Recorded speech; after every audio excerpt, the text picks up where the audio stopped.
Hey fam, I don't know how this video is going to turn out, but it's live.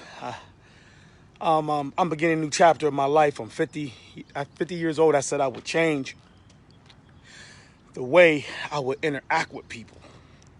So first thing I had to do, I had to learn to forgive myself. See, I'm gonna help y'all with something. You have to learn to forgive yourself. I was in Western Penitentiary in 1985. I just turned 15. This was the tower that they let me in. This was called the door. Here's the door right here. It's still here. Look how 1985, the door is still here. It's still here. Look at it. I call that the door of no return. When you go through that door in maximum security penitentiary, your life is going to change. I don't care who you are. I don't care how much karate you know. I don't care how much money your parents got. Your life changes when you go through that door. It took me 30 minutes just to do this video. It took me 30 minutes. I had to walk around. I had to calm myself down. I got a little emotional. I got a little angry. And then I got happy. I was supposed to become nothing. See, when I entered these doors of Western Penitentiary, it meant that I was nobody. It meant that my life didn't mean anything. That's what it meant when I entered into these doors of Western Penitentiary. My life was supposed to mean nothing. 1985, 15 years old. I'm 50 years old. And I have to literally tell a person if I've been locked. Man, a couple of my homies, I know y'all ready to jump on. Please don't. I don't not mean to hurt you. I don't mean to bring up no old feelings, but I'm up in front of Western Penitentiary. I had to do this for closure, man. I'm trying to help these young boys, man, and we have to tell them there's a new way they locking you up. They got the new metal prison, so they don't look like all this concrete. And those of you young brothers, man, that really don't get it. I'm not here to talk bad about you. I'm not here to tell you you're going to hell. I'm not here to tell you you're going to be nothing. But this is not the place to be. All they give you is this. This is what you get for your street credit. You get a penitentiary credit card that tells you how you're going to poop. You're going to stand count 4 times a day, or they're going to count you 4 to 5 times a day. They're going to replace your name just like chattel slavery with a number, AP8970D84575. I'm 50 years old. They gave me that number when I was 15 years old. AP8970D84575. So that lets you know that not only was I a criminal, I was a criminal. I had 2 numbers. You do not need to go here to prove you a man. I'm telling every brother in the sound of my voice, you do not, young man, if this is part of your plan, you see that tire? If this is part of your plan, and this is the best decision you think you can make for your life, I want you to sit back and think about how long it's going to take you to get over having to survive in there. I never lived inside those walls. I had to survive. I had to hurt people who tried to hurt me.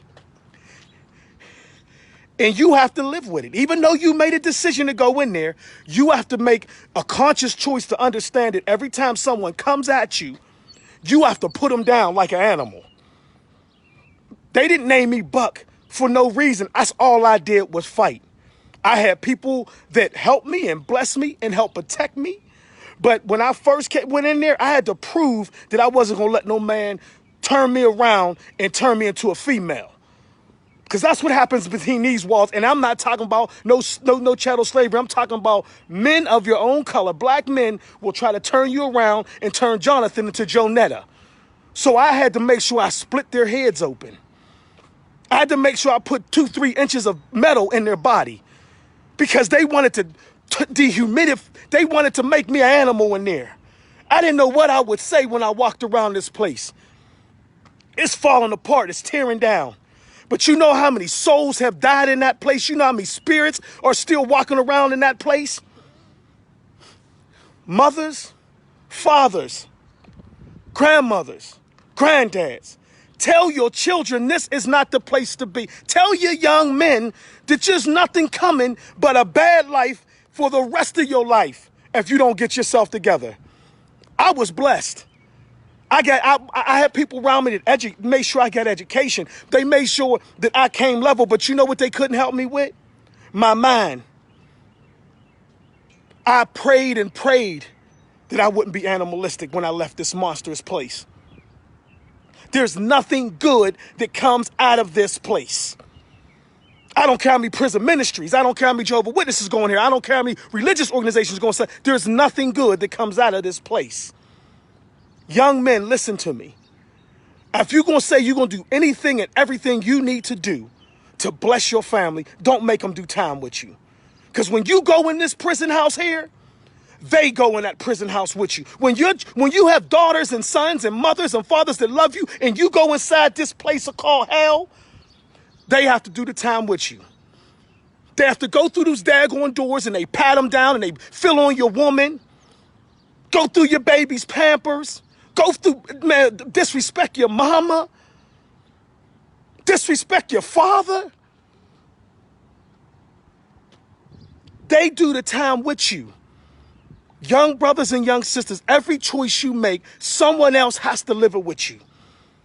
Don't you let them lie to you no more. Every decision you make, young brother, young sister, me, my sons, my daughter, every decision you make, somebody's going to live it with you. Because whoever loves you is going to live it with you. They're going to come visit you. They're going to put money on your books. They're going to feel like they was less than a parent. They failed because you made a decision to put yourself in some disgusting hellhole like this, because ain't nothing good in there. There's nothing pleasant. It turns the most, he a nice guard. Give him 5 to 10 years inside them walls and see how that guard changes. His complexion changes. His mood changes. He gets depression. He gets stressed out. Because he sees animalistic things happening there. And he can't do nothing but let them be a part of his life. So I'm telling a young brother out of my personal experience, this is not the place to be. I don't care what you do with your life. This should not be part of it. This should not. Well, that's part of the plan. I can do time sitting on, it's what they say, standing on my head. Can your mother do time standing on your head? Can your daughter, your son? Could those that love you do time standing on their head? So you going to make them do time with you? Instead of you sticking and stand and being a positive, strong man? You're Not In Checkmate was formed because of this. Now you know what Not In Checkmate means. It means no matter what the hells you go through in this world, this is not an answer to your problems. I lost so much of my life in there. Imagine my sweet 16 was in there. Turning 21 was in there. You deserve to give your life better. But I had to do closure. I came up, up the bird to talk to a couple people because I need closure. And I want to put my life out there and let these young brothers know, and young sisters that think it's cool. There's no such thing as street credit. You can't buy both a loaf of bread with street credit. You can't buy orange with street credit. We have to change the narrative of our communities and of our culture and stop praising this type of stuff. And stop listening to these young men that think that shooting guns and selling drugs and going to jail is part of the game. They've never been there. They went to the county. The county is not prison. I don't care what nobody say. You put it on my book. You went to the county for what? 6 months? And went on home, huh? And you did a bid. And you went back out there not taking care of your children, crushing your mother's feelings, and making the community worse than what it was before you left. Because once you neglect your children, now they're part of the process. And I'm going to end this video with this. And I don't care what no organization or religious organization, there is no such thing as generational curses. What you see in our communities is what we have been sowing forever. You see women having children young. Think about, where was their dad? Where was their mom? We grow what we want. Stop putting there's no such thing. Read Ezekiel. Read Deuteronomy. There's no such thing as generational curses. All because you keep letting people take advantage of you don't mean you curse. Because you keep dating a dude to punch you in the face don't mean you curse. It means somewhere along the line, your self-worth is at the bottom of the barrel. I know they ain't going to tell you this because they need you to hallelujah. You're not going to hallelujah today. I lived in there. Yeah, Big Brother John, a.k.a. Silverback, Dr. Jonathan Jeremiah Morris. I lived in there. I didn't visit. I lived there. 15 years of my I lived there. I was raised there. I was molded in there. And I thank God that I didn't have to do the same animalistic things I had to do out here to keep people from respecting me. But in there, there's only two ways you're going to survive in there. You're either going to hurt people or they going to hurt you. That's what happens when you go behind them walls. Don't let nobody lie to you. You can assalamu alaikum all you want. You can praise the Lord Jesus Christ all you want. You can talk about you a Nubian warrior all you want. You can talk about you a king all you want. All that corny cliches, they don't go up in here. You AP8970D84575. So everybody can play all these culture games that we playing out here. Play them. Play them. But I tell you one thing, if they don't work behind there, you know they ain't nothing. I love the Bible with all my heart, but I laid the dude down like he was nothing up in there. You're not turning me around. You're not making me leave different than when I came. And everybody know about Pittsburgh. Everybody know about, if I was any other way, you would see all type of dudes on my Facebook saying stuff because that's how jive Negroes are. But I'm not going to put them out there. I will not. But you notice they ain't said nothing about me, and I wasn't there at 15. I'm not proud of the people I had to hurt in there. But they tried to hurt me. Brothers, y'all don't have to do this, man. You don't have to get in your life, man. I'm 50 years old, and the only reason why my life is a success because I had to grind myself. Brothers, you can go to college. You can fall in love. Ain't nothing wrong with that. I know there ain't no raps talking about that stuff. Young black men, listen to me. Fall in love. You're not too young to be married at 21, 25. Where did this come from? Sisters, you allowed to put a hold on your thing between your legs. No. He got to be worthy of more than no, because he got a couple of dollars in the car. No. Sis, make him man up. Let's start a new narrative starting today. Prison is for people that society says is worth nothing. I don't care about no prison pipeline. It's a lie. Ain't no pipeline to prison. There's no such thing. Take all those books and burn them. There's no pipeline to prison. The only how you go to prison is because you're neglected by those who boast to love you. That's how you make a pipeline. A pipeline means a continuous flow. Yeah, you can be a good mom and dad and your son get in trouble. But the whole neighborhood, that's letting you know that there's a cultural thing. There's no pipeline to prison. Once you know your son can't read. You know your daughter can't read. You know you don't help them with their homework. You know that this corona thing done messed so much stuff up. And you ain't going to sit down and read and write with them. Everything is the blame game. They tried to blame my dad and my mom for, I said, no, my mother and father did not raise me to do no penitentiary. My mother didn't raise me to rob and steal. No, my mother and dad ain't raised me. I made a conscious choice hanging with some low-down brothers that knew I was insecure, so I want to end with this. Don't think because you insecure and you playing the victim that there ain't certain people that will find you. I played the victim. Oh, I need some shoes. My dad should be doing it. My mom and a couple dudes in here, I give you some shoes. Here go a radio. It didn't even take a year till they came back and said, okay, now you got to cash in, youngin'. We need you to do a caper for us. You owe us. So that's what we teach our children. No matter what you got, be proud of what you got till you can get better. But we ain't no victims. I ain't no victim. Big Brother John, a.k.a. Silverback, is telling you ain't no victim. The door, no return. There it go. You think only Africa had one?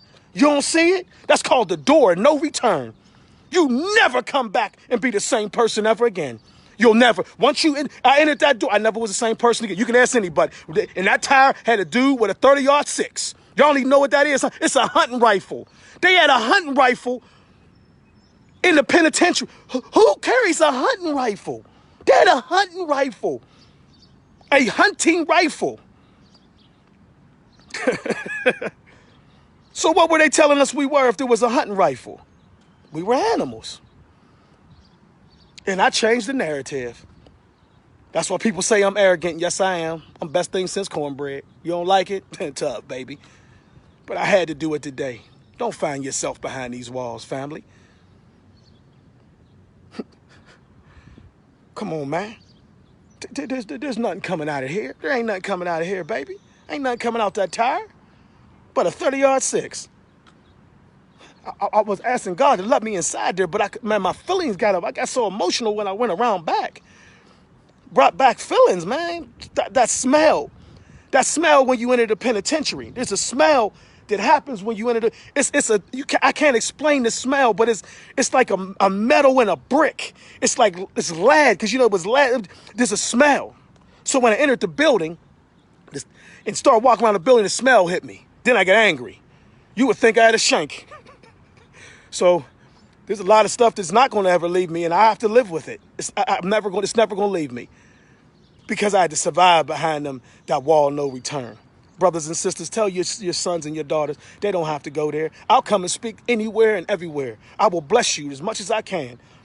But I'm not trying to help this new drive. The white man is the devil and the white man systematic system. No, I'm sorry.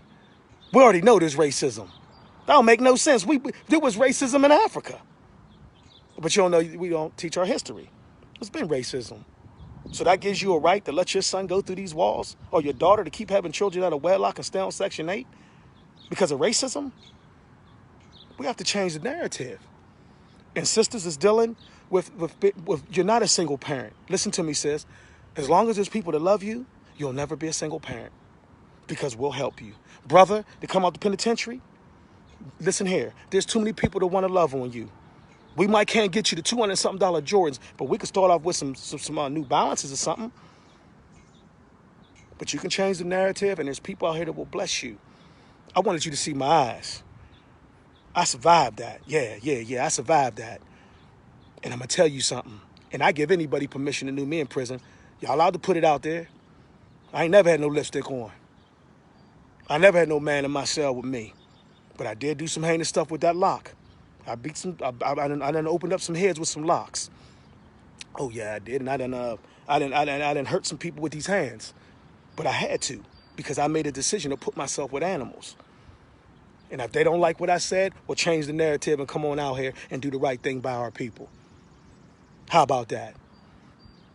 I'm emotional. It's hard for me to do that. I hate this place because it wasn't correction.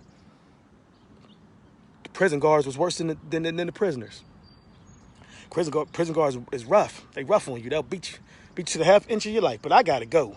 I just want you to tell your sons and your daughters this is not the place to be, and there's nothing cool about getting street credit in the penitentiary. Big brother John love you, but this is my closure. You're not in checkmate means you allowed to come out the walls and become whatever you want.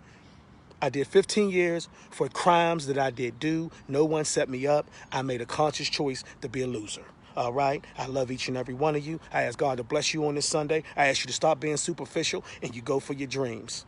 Okay? Love each and every one of you. Peace.